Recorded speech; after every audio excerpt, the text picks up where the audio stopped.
ಎಲ್ಲರಿಗೂ ನಮಸ್ಕಾರ. ಬೆಳಗು ಕಾರ್ಯಕ್ರಮಕ್ಕೆ ಸ್ವಾಗತ. ಬೆಳಗು ಬೆಳಗಿನಲ್ಲಿ ಬೆಳಕಿದೆ. ಇವತ್ತು ನಾನು ಪೇರೆಂಟಿಂಗ್ ಬಗ್ಗೆ ಮಾತನಾಡೋದಕ್ಕೆ ಬಂದಿದ್ದೇನೆ. ಪೇರೆಂಟಿಂಗ್ ಅಂದ್ರೆ ನೀವು ಮಕ್ಕಳನ್ನ ಹೇಗೆ ನೋಡ್ಕೋತೀರಿ ಅಂತ. ಈ ಟೈಮ್ಸ್ ಆಫ್ ಇಂಡಿಯಾದಲ್ಲಿ ನಾನೊಂದು ಲೇಖನವನ್ನು ಓದಿದೆ. 2 ಲೇಖನ ಇತ್ತು. ಟೈಮ್ಸ್ ಪೇರೆಂಟಿಂಗ್ ಅಂತ ಒಂದು ವಿಭಾಗ ಕೊಟ್ಟಿದ್ರು. ಅದರಲ್ಲಿ ಮಾರ್ಕ್ ಮೆಕ್ರಿಂಕಲ್ ಎನ್ನುವರು ಬೇಟಾ ಜನರೇಷನ್ ಅಂತ 2025ರಿಂದ 39 ತನಕ ಹುಟ್ಟುವ ಮಕ್ಕಳಿಗೆ ಕರೀತಾರೆ. 2025ರಿಂದ 2039 ಅಂದ್ರೆ ಈ ವರ್ಷದಲ್ಲಿ ಪ್ರಾರಂಭ ಆಗತ್ತೆ. ಅದು ಆ ಮಕ್ಕಳಲ್ಲಿ ಟೆಕ್ನಾಲಜಿ ಅಥವಾ ಆರ್ಟಿಫಿಷಿಯಲ್ ಇಂಟೆಲಿಜೆನ್ಸ್ ಅನ್ನೋದು ಅವರಿಗೆ ಕಾಮನ್ ಆಗಿಬಿಡುತ್ತೆ.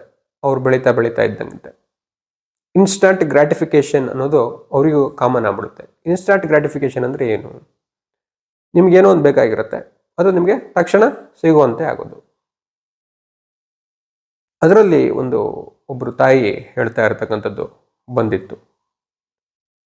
ಆ ತಾಯಿ ಆ ಮಗು ಕೇಳ್ತಾ ಇರುತ್ತೆ, ನಾಳೆ ಪೆನ್ಸಿಲ್ ಬೇಕು ನನಗೆ ತರಿಸ್ಕೊಡು ಅಂತ. 9:30 ರಾತ್ರಿ ಆಗಿರುತ್ತೆ. ಈಗಲೇ ಬೇಕು ಅಂತ ಹೇಳ್ತಾಳೆ. ಇಲ್ಲ, ಈಗಾಗಲ್ಲ, ಬೆಳಗ್ಗೆ ಅಂಗಡಿಗೆ ಹೋಗಿ ತಂದು ಕೊಡ್ತೀನಿ ಅಂತ ಅವಳು ತಾಯಿ ಹೇಳ್ತಾಳೆ. ಆಗ ಹೇಳ್ತಾರೆ, ಬ್ಲಿಂಕಿಟಲ್ಲಿ ತರಿಸು ನೀನು ಅಂತ. ಆಗ ಅವಳನ್ನ ಕನ್ವಿನ್ಸ್ ಮಾಡೋದು ಕಷ್ಟ ಆಗುತ್ತೆ. ಯಾಕೆಂದ್ರೆ ಅವಳು ಹಿಂದಿನ ದಿವಸ ನಾಳೆ ಬೆಳಗ್ಗೆ ತಿಂಡಿಗೋಸ್ಕರ ಸಾಮಾನನ್ನ ರಾತ್ರಿ ತರಿಸಿರ್ತಾರೆ ಬ್ಲಿಂಕಿಟಲ್ಲಿ. ಹೀಗೆ ಮಕ್ಕಳಿಗೆ ಇನ್ಸ್ಟಂಟ್ ಗ್ರಾಟಿಫಿಕೇಶನ್ ಅನ್ನೋದು ಸಹಜ ಆಗ್ತಾ ಹೋಗುತ್ತೆ. ಅದಕ್ಕೆ ಕಾಯಬೇಕು ಅನ್ನೋದು ಅವ್ರಿಗೆ ಬರೋದಿಲ್ಲ. ಆ ತಾಳ್ಮೆ ಅವರಲ್ಲಿ ಬರಲ್ಲ. ಸೊ ಇಂತಹ ಸಂದರ್ಭದಲ್ಲಿ ಮಕ್ಕಳನ್ನು ಬೆಳೆಸೋದು ಹೇಗೆ ಅನ್ನೋದ್ರ ಬಗ್ಗೆ 2 ಆರ್ಟಿಕಲ್ ಇತ್ತು ಅಲ್ಲಿ. ಅದನ್ನು ನಾನು ಓದಿದ್ದೇನೆ.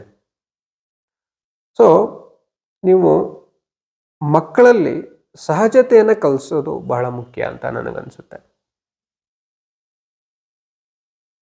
ಈ ಹೊರಗಡೆ ಪ್ರಪಂಚಕ್ಕೆ ಅವ್ರನ್ನ ಬಿಡೋದು, ಮನೆಯಿಂದ ಹೊರಗಡೆ ಅವ್ರನ್ನ ಕಳಿಸೋದು, ಜನರ ಹತ್ರ ಮಾತಾಡೋದಕ್ಕೆ ಬಿಡೋದು, ಈ ಆನ್ಲೈನ್ ಜಗತ್ತಲ್ಲೇ ಅವ್ರು ಇರ್ತಾರೆ.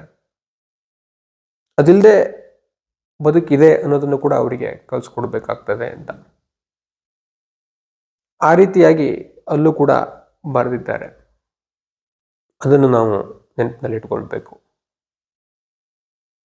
ಆಮೇಲೆ ಅವರು ಆರ್ಟಿಫಿಷಿಯಲ್ ಇಂಟೆಲಿಜೆನ್ಸ್ ಯಾವ್ಯಾವ ಆ್ಯಪನ್ನು ಯೂಸ್ ಮಾಡ್ತಾ ಇದ್ದಾರೆ ನಿಮ್ಮ ಮಕ್ಕಳು, ಅದ್ರ ಬಗ್ಗೆ ಒಂದು ಕಣ್ಗನ್ನ ಇಟ್ಟಿರಬೇಕು.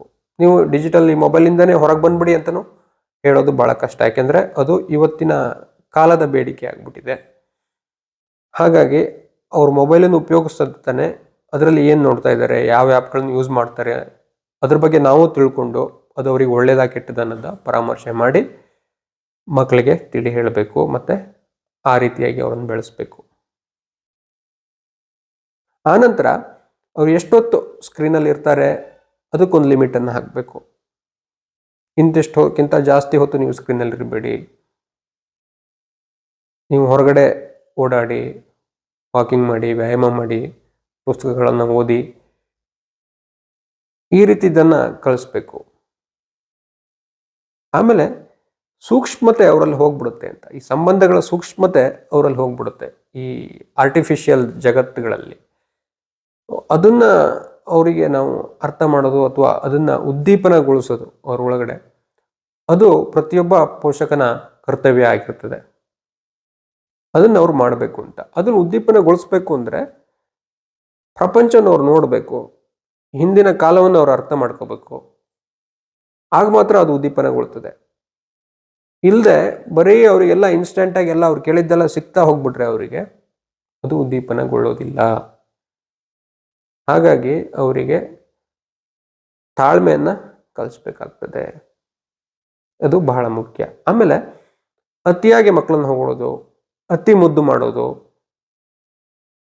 ಅವ್ರು ಕೇಳಿದ್ದೆಲ್ಲ ಕೊಡಿಸ್ಬಿಡೋದು, ಅವ್ರಿಗೇನು ಕಷ್ಟ ಗೊತ್ತೇ ಆಗಬಾರ್ದು ಅಂತ ಇದ್ಬಿಡೋದು, ಇದು ಅವರನ್ನ ವೀಕ್ ಮಾಡ್ತಾ ಹೋಗುತ್ತೆ. ಮುಂದೆ ಅವ್ರಿಗೆ ಸಮಸ್ಯೆಗಳನ್ನು ಬಗೆಹರಿಸ್ಕೊಳ್ಳೋದು ಹೇಗೆ ಅಂತ ಅವರಾಗೆ ಕಲಿಯೋದಕ್ಕೆ ಬಿಡಬೇಕು ನಾವು.